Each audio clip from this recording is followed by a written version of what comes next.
തിരുവചന പ്രദീപത്തിലേക്ക് ഏവർക്കും സ്വാഗതം. ഒരിക്കൽ കൂടെ ദൈവത്തെ ആരാധിക്കുവാൻ ഒരു കർത്തൃദിവസം നമുക്ക് ദൈവം ദാനമായി നൽകിയല്ലോ. ദൈവത്തെ സ്തുതിക്കുന്നു.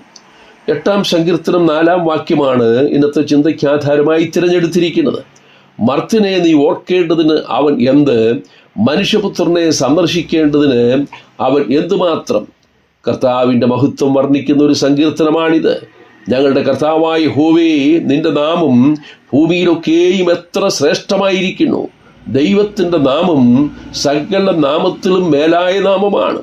അത് സ്വർലോകത്തിലും ഭൂലോകത്തിലും അധോലോകത്തിലും ശ്രേഷ്ഠമായ നാമമാണ്.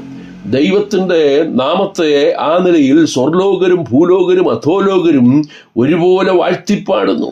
ഇത്ര ശ്രേഷ്ഠനായ ദൈവത്തിൻ്റെ മുമ്പിൽ നാം ഏതുമില്ലാത്തവരാണ്, നാം നിസ്സാരന്മാരാണ്. എങ്കിലും ദൈവം മനുഷ്യനെ ഓർത്തു എന്നത് നമ്മോടുള്ള ദൈവസ്നേഹത്തെ വ്യക്തമാക്കുന്നു. യോസേഫ് കാരാഗ്രഹത്തിലായിരുന്നപ്പോൾ തൻ്റെ തടവുകാരനായിരുന്ന പാനപാത്രവാഹകന്മാരുടെ പ്രമാണിയോട് താൻ കാരണമില്ലാതെയാണ് ഈ കാരാഗ്രഹത്തിൽ കിടക്കുന്നത് എന്ന് രാജാവിനെ ഓർപ്പിക്കണമെന്ന് പറഞ്ഞെങ്കിലും അവൻ യോസേഫിനെ മറന്നുപോയി.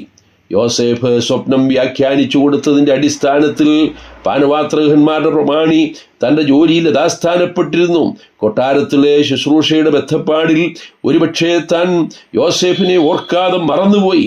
എന്നാൽ രാജാവ് യോസേഫിനെ ഓർക്കത്തക്ക നിലയിൽ ദേശത്ത് വലിയൊരു ക്ഷാമമുണ്ടാകുകയും അതിൽ നിന്നുള്ള വിടുതലിനായി ദൈവാലോചന അറിയിക്കുവാൻ യോസേഫിനെ കാരാഗ്രഹത്തിൽ നിന്ന് വിടുവിക്കുകയും ചെയ്യുന്നു. മനുഷ്യൻ മറന്നാലും മറക്കാത്തൊരു ദൈവം നമുക്കായി ജീവിക്കുന്നു. ദൈവം നമ്മെ ഓർത്ത ചില സന്ദർഭങ്ങൾ നമ്മുടെ ജീവിതത്തിലും ഉണ്ടായിട്ടുണ്ടാകാം. എന്നാൽ ഏതവസ്ഥയിലാണ് ദൈവം നമ്മെ ഓർത്തതെന്ന് ചിന്തിക്കുമ്പോൾ മാത്രമേ അതിൻ്റെ വലിപ്പം നമുക്ക് മനസ്സിലാക്കാൻ കഴിയുള്ളൂ. ഒന്നാമത്, ആരും നമ്മെ ഓർക്കാതിരുന്നപ്പോൾ ദൈവം നമ്മെ ഓർത്തു. നമ്മുടെ താഴ്ചയിൽ നമ്മെ ഓർത്തവന് അവൻ്റെ ദയ എന്നേക്കുമുള്ളത് എന്ന് നാം തിരുവെഴുത്തിൽ വായിക്കുന്നു. നമ്മുടെ നിസ്സഹായ അവസ്ഥയിൽ നമ്മെ സഹായിക്കുവാൻ ആരുമില്ലാതിരുന്ന സ്ഥാനത്ത് ദൈവം നമ്മെ സഹായിച്ചു. കള്ളന്മാരാൽ ആക്രമിക്കപ്പെട്ട് അർത്ഥപ്രാണനായി വഴിയിൽ കിടക്കുന്ന വ്യക്തിയെപ്പോലെയായിരുന്നു നാമും. അതുവഴി കടന്നുപോയ ലേവിനോ പുരോഹിതനോ ആരും അവനെ സഹായിച്ചില്ല. കണ്ടിട്ടും കാണാത്തതുപോലെ അവർ വഴിമാറിപ്പോയി. എന്നാൽ തക്ക സമയത്ത് ഒരു ശമര്യൻ അതുവഴി വന്നതുകൊണ്ട് അവനോട് കരുണ തോന്നുവാനും അവന് വേണ്ട ശുശ്രൂഷ ചെയ്യുവാനും മരണാസന്നനായ വ്യക്തി രക്ഷിക്കുവാനും ഇടയായി. ഇത് തന്നെയാണ് കർത്താവ് നമുക്ക് വേണ്ടി ചെയ്തത്. നാം പിശാചിന്റെ ആക്രമണത്തിൽ നിത്യമരണത്തിന് വിധിക്കപ്പെട്ടവരായിരുന്നു. എന്നാൽ മതങ്ങളോ മതപുരോഹിതന്മാരോ നമ്മെ ഓർക്കാതെ അവർ തങ്ങളുടെ സ്വാർത്ഥകാര്യങ്ങളിൽ ബദ്ധശ്രദ്ധരായി കടന്നുപോയപ്പോൾ ഒട്ടും പ്രതീക്ഷിക്കാത്ത സമയത്ത് യേശു കർത്താവ് നമ്മുടെ രക്ഷകനായി തീർന്നു.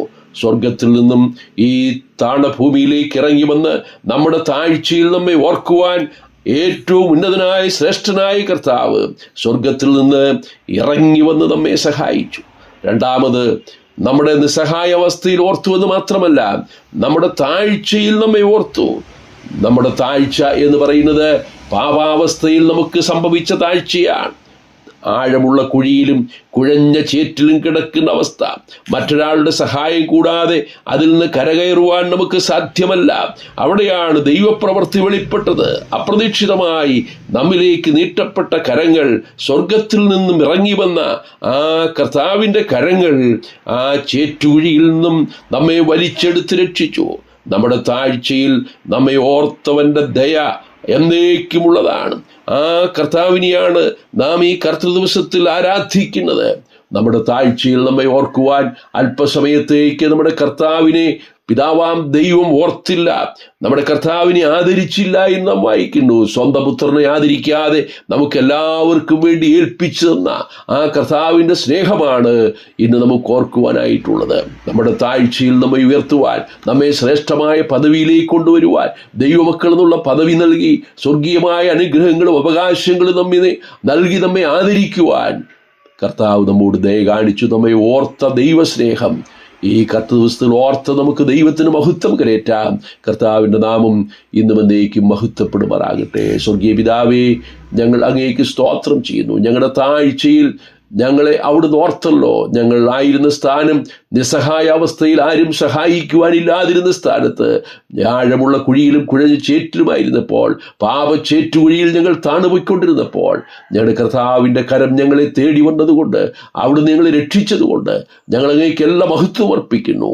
ക്രിസ്തുയേശുവിൻ്റെ ധന്യമായ നാമത്തിൽ തന്നെ. ആമേൻ.